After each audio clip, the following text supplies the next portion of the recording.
ਮਨਜਿੰਦਰ ਬਿੱਟਾ ਜਿਹੜਾ ਇਹਨਾਂ ਦਾ RSS show boy ਵੀ ਬਣਿਆ ਹੋਇਆ, ਇਸ ਦੇ ਉੱਤੇ ਵੀ ਅਟੈਕ, ਹਾਲਾਂਕਿ ਇਹ ਬਚ ਗਿਆ ਪਰ ਨਾਲ ਲੱਗਦੇ ਸਿਕਿਉਰਿਟੀ ਵਾਲੇ ਮਾਰੇ ਗਏ। ਕੁਝ ਹੋਰ ਕੇਸ ਵੀ, ਪਰ ਮੇਨ ਕੇਸ ਇਹੀ ਜਿਹਦੇ 'ਚ ਕਿ ਉਹਨਾਂ ਨੂੰ ਡੈਥ ਸੈਂਟੈਂਸ ਜਿਹੜੀ ਹੈ, ਸਜ਼ਾਏ ਮੌਤ ਹੋਈ। ਡੈਥ ਸੈਂਟੈਂਸ ਹੈ ਉਹ ਲਾਈਫ ਇੰਪ੍ਰਿਜ਼ਨਮੈਂਟ ਦੇ ਵਿੱਚ ਬਦਲੀ। ਜੇਲ੍ਹ 'ਚ ਹੁੰਦਿਆਂ ਤੁਸੀਂ ਲੰਬਾ ਵਕਤ ਤੁਹਾਨੂੰ ਇੱਕ 8x8 ਦੇ ਕਮਰੇ 'ਚ ਜਾਂ ਉਸ ਤੋਂ ਵੀ ਛੋਟੇ ਉਸ 'ਚ ਸੋਲੀਟਰੀ ਕਨਫਾਈਨਮੈਂਟ 'ਚ ਰੱਖਿਆ ਜਾਂਦਾ ਹੈ, ਮੈਂਟਲ ਟਾਰਚਰ ਕੀਤਾ ਜਾਂਦਾ ਹੈ। ਉਹਨਾਂ ਹਾਲਾਤਾਂ ਦੇ ਵਿੱਚ ਉਹ ਮਾਨਸਿਕ ਤੌਰ ਦੇ ਉੱਤੇ ਵੀ ਡੀਪ ਡਿਪਰੈਸ਼ਨ ਦਾ ਸ਼ਿਕਾਰ ਹੋਏ। ਜੇ ਤੁਸੀਂ ਹਰ ਪਾਰਟੀ ਦੀ ਔਰ ਹਰ ਧਿਰ ਦੀ ਕਰਤੂਤ ਦੇਖੋ, ਹੁਣ ਮਨਜਿੰਦਰ ਬਿੱਟਾ ਜਿਹੜਾ ਜ਼ਹਿਰ ਵੀ ਉਗਲਦਾ ਸੀ ਔਰ ਜਿਹਨੇ ਅਖੀਰ ਤੱਕ ਜਿਹੜਾ ਕੋਈ ਰਿਆਇਤ ਨਾ ਦੇਣ ਦੀ, ਉਹਦਾ ਸੰਬੰਧ ਕਾਂਗਰਸ ਦੇ ਨਾਲ।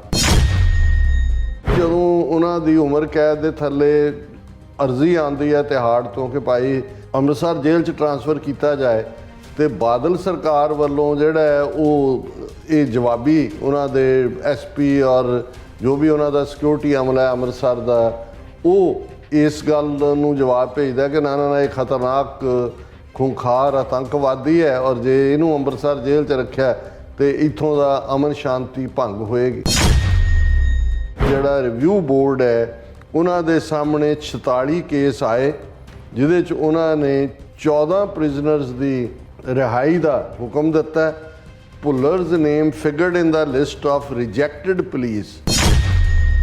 ਅਰਵਿੰਦ ਕੇਜਰੀਵਾਲ, ਭਗਵੰਤ ਮਾਨ behind rejection of Davinderpal Singh ਭੁੱਲਰ's release plea। Sukhbir Badal ਆਪਣਾ ਉਹਨਾਂ ਨੂੰ ਸਾਰਾ ਭੁੱਲ ਗਿਆ ਵੀ ਅਸੀਂ ਹੀ ਸੁਮੇਧ ਸੈਣੀ ਨੂੰ ਲਾਇਆ, ਅਸੀਂ ਹੀ ਉਹਦੇ ਹੱਕ 'ਚ ਵੀ ਐਫੀਡੇਵਿਟ ਦਿੱਤਾ ਸੁਮੇਧ ਸੈਣੀ ਦੇ, ਉਹਦੇ ਪਿਤਾ ਔਰ ਮਾਸੜ ਦੇ ਕਤਲ ਨੂੰ ਵੀ ਜਿਹੜਾ ਅਣਗੌਲਿਆਂ ਕੀਤਾ, ਈਵਨ ਅੰਮ੍ਰਿਤਸਰ ਜੇਲ੍ਹ 'ਚ ਵੀ ਨਹੀਂ ਆਉਣ ਦਿੱਤਾ। ਆਮ ਆਦਮੀ ਪਾਰਟੀ ਨੇ ਆਪਣੇ ਗਲੋਂ ਬੁਲਾ ਲਾ ਲਈ। ਉਹਨਾਂ ਨੇ ਕਿਹਾ ਕਿ ਜੀ ਇਹ ਸਾਡੇ ਤੇ ਦੋਸ਼ ਬਿਲਕੁਲ ਝੂਠਾ ਹੈ, ਕਿਉਂਕਿ ਜਿਹੜੀ ਕਮੇਟੀ ਬਣੀ ਹੈ 7 ਮੈਂਬਰੀ ਜਿਹੜੀ ਰਿਵਿਊ ਬੋਰਡ ਹੈ, ਉਹਦੇ 'ਚ 6 ਮੈਂਬਰ ਜਿਹੜੇ ਨੇ ਉਹ BJP ਦੇ ਨੇ ਔਰ ਉਹਨਾਂ ਨੇ ਨਾ ਕੀਤੀ, ਔਰ ਸਾਡੇ ਮਿਨਿਸਟਰ ਨੇ ਤਾਂ ਰਿਹਾਈ ਦੀ ਗੱਲ ਕੀਤੀ ਹੈ। ਬੀਬੀ ਨਵਨੀਤ ਕੌਰ ਨੇ ਕਿਹਾ I have no faith in the centre and state government. ਮੇਰਾ ਕੋਈ ਵਿਸ਼ਵਾਸ ਨਹੀਂ ਹੈ। I met chief minister Bhagwant Mann to only to get false assurances. I will continue to fight against this injustice till my last breath.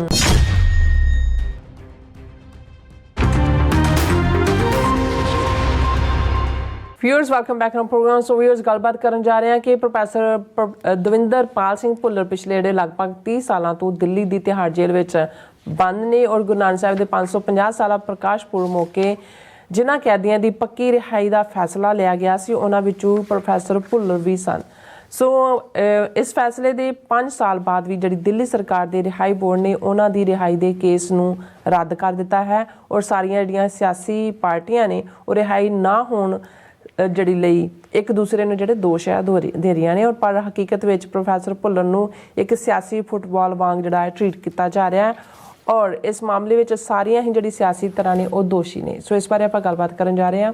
ਸੋ ਅਸੀਂ ਚਾਹਾਂਗੇ ਕਿ ਤੁਸੀਂ ਇਸੇ ਤਰ੍ਹਾਂ ਬਣੇ ਰਹਿਣਾ, ਦੇਖਣ ਸੁਣ ਲਈ ਐਨ ਲਿਖ ਲਈ। ਤੁਹਾਡਾ ਸਭ ਦਾ ਬਹੁਤ ਬਹੁਤ ਧੰਨਵਾਦ ਜੀ। ਡਾਕਟਰ ਸਾਹਿਬ ਕੀ ਕਹਿਣਾ ਚਾਹੋਗੇ?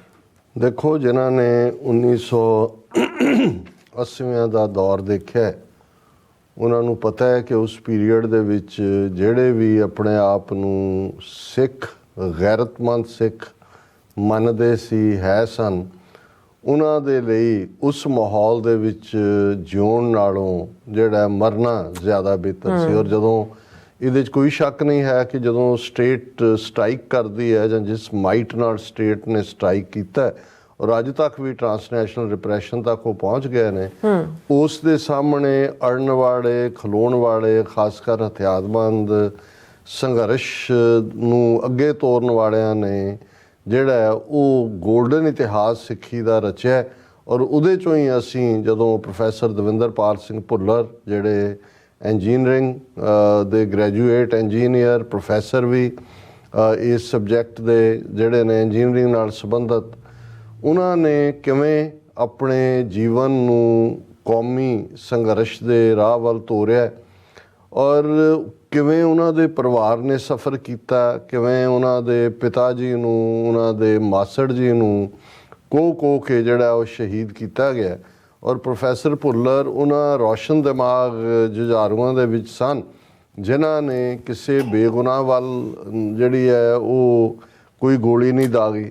ਔਰ ਇਸ ਸਾਰੇ ਦੇ ਚੱਲਦਿਆਂ ਪ੍ਰੋਫੈਸਰ ਭੁੱਲਰ ਜਿਹੜੇ ਖਾਲਿਸਤਾਨ ਲਿਬਰੇਸ਼ਨ ਫੋਰਸ ਦਾ ਹਿੱਸਾ ਬਣ ਕੇ ਜਿਨ੍ਹਾਂ ਨੇ ਸੇਵਾ ਨਿਭਾਈ, ਡਾਕਟਰ ਪ੍ਰੀਤਮ ਸਿੰਘ ਸੇਖੋਂ, ਉਸ ਤੋਂ ਪਹਿਲਾਂ ਭਾਈ ਗੁਰਜੰਟ ਸਿੰਘ ਬੁੱਧ ਸਿੰਘ ਵਾਲਾ ਦੀ ਅਗਵਾਈ ਦੇ ਵਿੱਚ ਇਵੈਂਚੁਅਲੀ ਜਦੋਂ ਉਹਨਾਂ ਨੂੰ ਇਹ ਲੱਗਾ ਕਿ ਭਾਈ ਉਹਨਾਂ ਦਾ, ਹਾਲਾਂਕਿ ਉਸੇ ਦੌਰ 'ਚ ਉਹਨਾਂ ਦਾ ਆਨੰਦ ਕਾਰਜ ਵੀ ਹੋਇਆ ਔਰ ਆਨੰਦ ਕਾਰਜ ਦੇ ਕੁਛ ਦਿਨਾਂ ਬਾਅਦ ਹੀ ਜਿਹੜਾ ਹੈ ਉਹ ਭਗੌੜੇ ਉਹਨਾਂ ਨੂੰ ਹੋਣਾ ਪਿਆ। ਔਰ ਮੈਨੂੰ ਤਾਂ ਉਹਨਾਂ ਦੀ ਸਿੰਘਣੀ ਸਾਹਿਬਾਂ ਬੀਬੀ ਨਵਤੇਜ ਕੌਰ ਸ਼ਾਇਦ ਉਹਨਾਂ ਦਾ ਨਾਂ ਹੈ, ਉਹ ਇੱਥੇ ਵੀ ਵਾਸ਼ਿੰਗਟਨ ਵੀ ਆਏ ਹੋਏ ਨੇ। ਔਰ ਦੂਜੇ ਉਹਨਾਂ ਨੇ ਕਿਵੇਂ ਸਿਦਕ ਸਬਰ ਨਾਲ ਇਸ ਸਾਰੇ ਸਮੇਂ ਨੂੰ ਗੁਜ਼ਾਰਿਆ। ਜਦੋਂ ਆਦਰਸ਼ ਸਿੰਘਣੀਆਂ ਦੀ ਕਹਾਣੀ ਇਸ ਦੌਰ ਦੇ ਵਿੱਚ ਲਿਖੀ ਜਾਏਗੀ ਕਿ ਜਿਨ੍ਹਾਂ ਨੇ ਕਿਵੇਂ ਮੂਵਮੈਂਟ ਦੇ ਨਾਲ ਵੀ ਆਪਣੀ ਮੁਹੱਬਤ ਪਾ ਲਈ ਔਰ ਆਪਣੇ ਪਰਿਵਾਰਾਂ ਦੇ ਦਬਾਅ ਦੇ ਬਾਵਜੂਦ ਉਹਨਾਂ ਨੇ ਇਸ ਸਿਦਕ ਦੇ ਰਸਤੇ ਨੂੰ ਨਹੀਂ ਛੱਡਿਆ, ਤੇ ਉਹਨਾਂ 'ਚ ਬੀਬੀ ਦਾ ਨਾਂ ਵੀ ਸਰੇ ਫਰਿਸ਼ਤ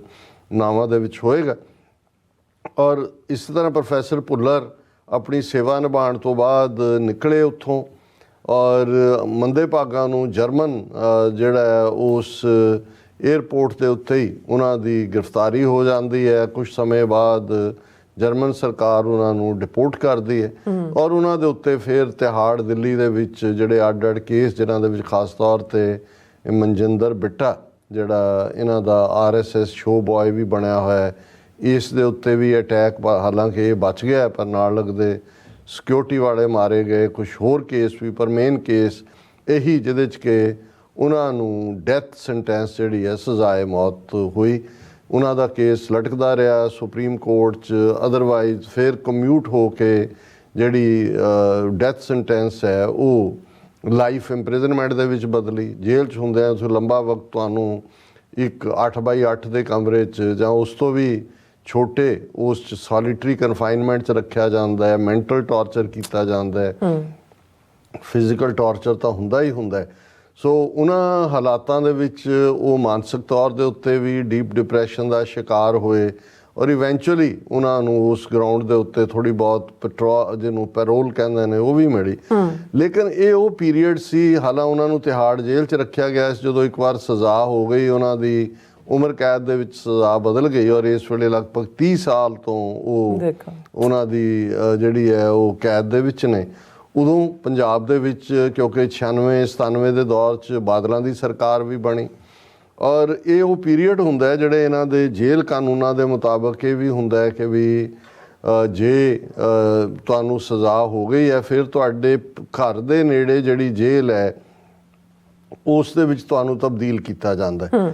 ਲੇਕਿਨ ਅਸੀਂ ਇਹ ਦੇਖਦੇ ਹਾਂ ਕਿ ਪ੍ਰੋਫੈਸਰ ਦਵਿੰਦਰਪਾਲ ਸਿੰਘ ਭੁੱਲਰ ਨੂੰ ਜਿਹੜਾ ਕਿਸ ਹੱਦ ਤੱਕ ਜਾ ਕੇ, ਜਿਵੇਂ ਤੁਸੀਂ ਕਿਹਾ ਕਿ ਜੀ ਇਸ ਵੇਲੇ ਉਹਨਾਂ ਦਾ ਕੇਸ ਹੀ ਫੁੱਟਬਾਲ ਪੋਲੀਟੀਕਲ ਬਣਿਆ ਹੋਇਆ। ਐਕਚੁਅਲੀ ਜੇ ਤੁਸੀਂ ਹਰ ਪਾਰਟੀ ਦੀ ਔਰ ਹਰ ਧਿਰ ਦੀ ਕਰਤੂਤ ਦੇਖੋ, ਹੁਣ ਮਨਜਿੰਦਰ ਬਿੱਟਾ ਜਿਹੜਾ ਜ਼ਹਿਰ ਵੀ ਉਗਲਦਾ ਸੀ ਔਰ ਜਿਹਨੇ ਅਖੀਰ ਤੱਕ ਜਿਹੜਾ ਕੋਈ ਰਿਆਇਤ ਨਾ ਦੇਣ ਦੀ, ਉਹਦਾ ਸੰਬੰਧ ਕਾਂਗਰਸ ਦੇ ਨਾਲ। ਜਿਸ ਪੁਲਿਸ ਆਫਿਸਰ ਨੇ ਸੁਮੇਧ ਸੈਣੀ ਨੇ ਟਾਰਚਰ ਕਰਕੇ ਇਹਨਾਂ ਦੇ ਪਿਤਾ ਨੂੰ, ਇਹਨਾਂ ਦੇ ਮਾਸੜ ਨੂੰ ਮਾਰਿਆ, ਜਦੋਂ 96-97 ਦੇ ਵਿੱਚ ਬਾਦਲਾਂ ਦੀ ਹਕੂਮਤ ਬਣਦੀ ਹੈ ਤੇ ਉਹੀ ਸੁਮੇਧ ਸੈਣੀ DGP ਲਾਇਆ ਜਾਂਦਾ ਹੈ ਪੰਜਾਬ ਪੁਲਿਸ ਦਾ। ਹਾਲਾਂ ਵੌਇਸਿਸ ਫਾਰ ਫਰੀडम ਨੇ Punjab Haryana high court challenge ਕੀਤਾ ਇਹ ਸਾਰੇ ਨੂੰ, ਉਹਨੂੰ ਡਿਫੈਂਡ ਕੀਤਾ ਜਾਂਦਾ ਹੈ। ਹੁਣ ਉਹੀ ਜਦੋਂ ਉਹਨਾਂ ਦੀ ਉਮਰ ਕੈਦ ਦੇ ਥੱਲੇ ਅਰਜ਼ੀ ਆਉਂਦੀ ਹੈ ਤਿਹਾੜ ਤੋਂ ਕਿ ਭਾਈ ਅੰਮ੍ਰਿਤਸਰ ਉਹਨਾਂ ਦੇ ਨੇੜੇ ਪਿੰਡ ਹੈ, ਅੰਮ੍ਰਿਤਸਰ ਜੇਲ੍ਹ 'ਚ ਟਰਾਂਸਫਰ ਕੀਤਾ ਜਾਏ, ਤੇ ਬਾਦਲ ਸਰਕਾਰ ਵੱਲੋਂ ਜਿਹੜਾ ਹੈ ਉਹ ਇਹ ਜਵਾਬੀ ਉਹਨਾਂ ਦੇ SP ਔਰ ਜੋ ਵੀ ਉਹਨਾਂ ਦਾ ਸਿਕਿਉਰਿਟੀ ਅਮਲਾ ਹੈ ਅੰਮ੍ਰਿਤਸਰ ਦਾ, ਉਹ ਇਸ ਗੱਲ ਨੂੰ ਜਵਾਬ ਭੇਜਦਾ ਕਿ ਨਾ ਨਾ ਇਹ ਖਤਰਨਾਕ ਖੂੰਖਾਰ ਆਤੰਕਵਾਦੀ ਹੈ ਔਰ ਜੇ ਇਹਨੂੰ ਅੰਮ੍ਰਿਤਸਰ ਜੇਲ੍ਹ 'ਚ ਰੱਖਿਆ ਤੇ ਇੱਥੋਂ ਦਾ ਅਮਨ ਸ਼ਾਂਤੀ ਭੰਗ ਹੋਏਗੀ।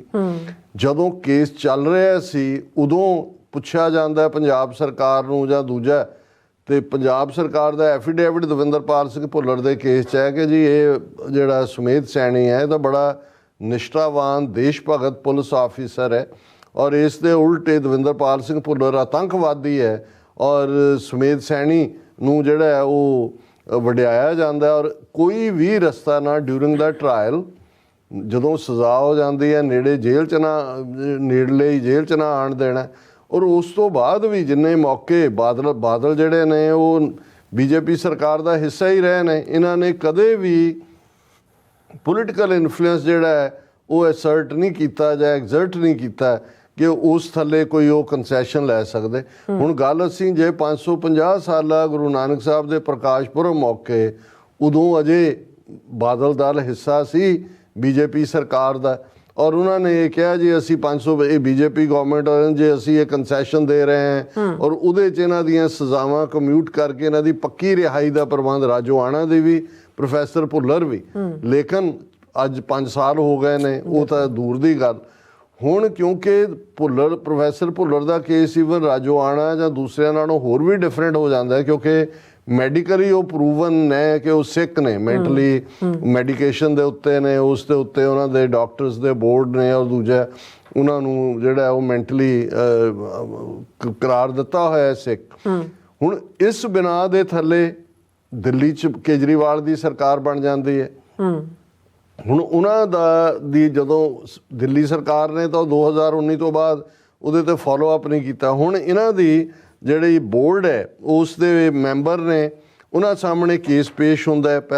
ਪਹਿਲਾਂ ਤਾਂ ਕੇਜਰੀਵਾਲ ਔਰ ਭਗਵੰਤ ਮਾਨ ਨੂੰ ਸਾਡੇ TV 84 ਦੇ ਕੋਰਸਪੋਂਡੈਂਟ ਨੇ ਡਿਊਰਿੰਗ ਦਾ ਇਲੈਕਸ਼ਨ ਕੈਂਪੇਨ ਕਨਫਰੰਟ ਕੀਤਾ ਸੀ ਕਿ ਭਾਈ ਤੁਸੀਂ ਬਾਕੀ ਕਰ ਰਹੇ ਹੋ, ਬੰਦੀ ਸਿੰਘਾਂ ਦੀ ਰਿਹਾਈ ਤੇ ਤੁਹਾਡਾ ਕੀ ਹੈ, ਔਰ ਦਿੱਲੀ 'ਚ ਤਾਂ ਤੁਹਾਡੀ ਸਰਕਾਰ ਬਣੀ ਹੋਈ ਹੈ।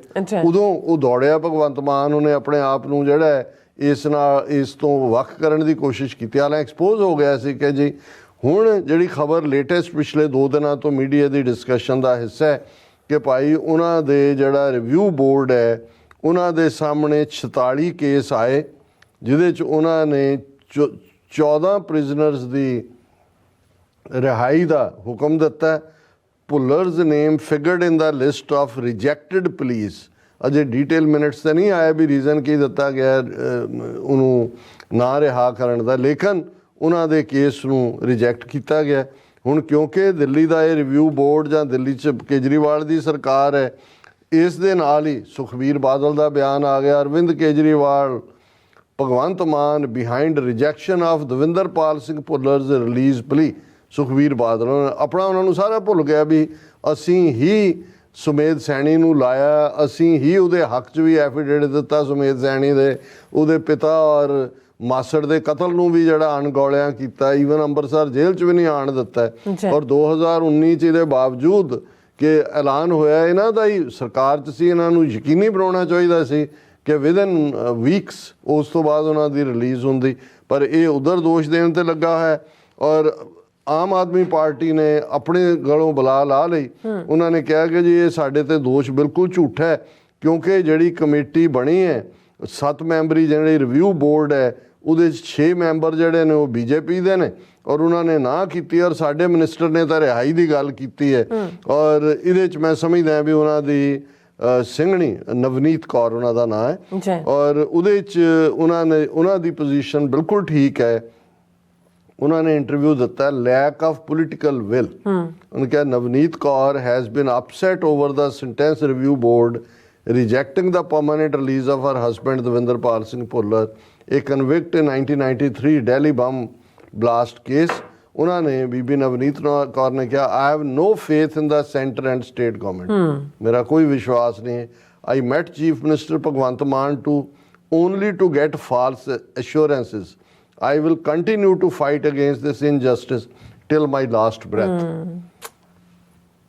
ਮੈਂ ਅਖੀਰਲੇ ਸਾਹ ਤੱਕ ਲੜਾਂਗੀ। ਹੁਣ ਇੱਥੇ ਵੀ ਜਦੋਂ ਬੀਬੀ ਜੀ ਆਏ, ਅੱਜ ਤੋਂ 10 ਸਾਲ ਪੁਰਾਣੀ ਗੱਲ, 10 ਵੀ ਕਿਉਂ 14-15 ਸਾਲ ਪੁਰਾਣੀ ਗੱਲ ਹੋਏਗੀ DC, ਔਰ ਇਹ ਮੈਨੂੰ ਪਤਾ ਸੀ ਕਿ ਇਹ ਜਿਹੜੇ ਟੁਗੈਦਰ ਮੈਰਿਜ ਤੋਂ ਬਾਅਦ ਕੁਛ ਦਿਨ ਹੀ ਰਹੇ ਜਾਂ ਮੇ ਬੀ 3-4 ਹਫ਼ਤੇ ਹੋਣਗੇ ਉਸ ਤੋਂ ਬਾਅਦ, ਔਰ ਕੈਨੇਡੀਅਨ ਸਿਟੀਜ਼ਨ ਸੀ ਨਵਨੀਤ ਕੌਰ, ਇੱਥੇ ਵੀ ਉਹਨਾਂ ਤੇ ਉਹ ਮੈਨੂੰ ਕਹਿੰਦੇ ਵੀ ਵੀਰ ਜੀ ਜਿਨ੍ਹਾਂ ਨਾਲ ਇੱਕ ਵਾਰੀ ਲਾਵਾਂ ਲੈ ਲਈਏ ਫਿਰ ਜ਼ਿੰਦਗੀ ਉੱਥੇ ਹੀ ਹੁੰਦੀ। ਔਰ ਮੈਂ ਉਦੋਂ ਇਹ ਸੋਚਿਆ ਵੀ ਨਹੀਂ ਸੀ ਜਾ ਸਕਦਾ, ਕਿਉਂਕਿ ਜਦੋਂ ਪ੍ਰੋਫੈਸਰ ਭੁੱਲਰ ਗ੍ਰਿਫਤਾਰ ਹੋਏ ਜਿੱਦਾਂ ਦਾ ਕੇਸ ਜਾਂ ਦੂਜਾ, ਪਰ ਜਿਵੇਂ ਉਸ ਬੀਬੀ ਦੀ ਵਿਲ ਸੀ ਕਿ ਭਾਈ ਜੇਲ੍ਹ 'ਚੋਂ ਵੀ ਛਡਾਉਣਾ ਔਰ ਫਾਂਸੀ ਤੇ ਨਹੀਂ ਚੜ੍ਹਨ ਦੇਣਾ।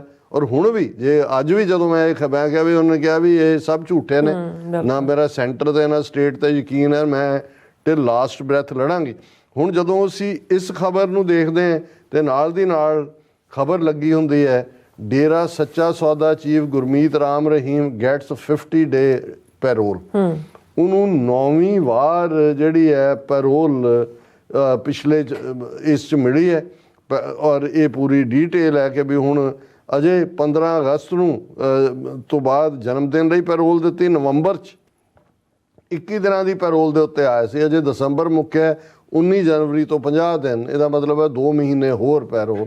ਸੋ ਇਹ ਹੈ ਇਨਸਾਫ ਸਿਸਟਮ। ਸੋ ਜਿਹੜੇ ਲੋਕ ਇਹ ਸਮਝਦੇ ਨੇ ਕਿ ਉੱਥੇ ਦੇ ਸਿਸਟਮ 'ਚੋਂ ਤੁਸੀਂ ਕੋਈ ਜਸਟਿਸ ਕੱਢ ਸਕਦੇ ਹੋ, ਭੈਣ ਜੀ ਨਵਨੀਤ ਕੌਰ ਨੇ ਬਿਲਕੁਲ ਠੀਕ ਕਿਹਾ ਕਿ ਨਾ ਕੋਈ ਸਟੇਟ, ਨਾ ਕੋਈ ਸੈਂਟਰ, ਨਾ ਕੋਈ ਪੋਲੀਟੀਕਲ ਪਾਵਰ ਉਹਨਾਂ ਦੇ ਲਈ ਸਿੱਖ ਨੌਜਵਾਨੀ ਦਾ ਘਾਣ ਕਰਨਾ ਉਦੋਂ ਵੀ ਇਹ ਉਸ ਪਾਲਿਸੀ ਦਾ ਹਿੱਸਾ ਸੀ। ਤੇ ਜੇ ਕਿਸੇ ਨੂੰ ਕੋਈ ਥੋੜੀ ਬਹੁਤ ਰਾਹਤ ਮਿਲ ਸਕਦੀ ਹੈ ਤੇ ਉਹਨੂੰ ਰਾਹਤ ਦਿਵਾਉਣ ਦੀ ਥਾਂ ਪੋਲੀਟੀਕਲ ਫੁੱਟਬਾਲ ਬਣਾਉਣਾ, ਇਹ ਅਸੀਂ ਪ੍ਰੋਫੈਸਰ ਭੁੱਲਰ ਦੇ ਕੇਸ 'ਚ ਬੜਾ ਕਲੀਅਰਲੀ ਦੇਖ ਰਹੇ ਹਾਂ। ਜੀ ਡਾਕਟਰ ਸਾਹਿਬ, ਤੁਹਾਡਾ ਬਹੁਤ ਬਹੁਤ ਸ਼ੁਕਰੀਆ। ਸੋ ਅਥਲੇ ਬ੍ਰੇਕ ਵਿਊਅਰਸ, ਤੁਸੀਂ ਕਿਤੇ ਨਹੀਂ ਜਾਣਾ, ਮਿਲਦੇ ਹਾਂ ਆਫਟਰ ਦਿਸ ਸ਼ਾਰਟ ਬ੍ਰੇਕ।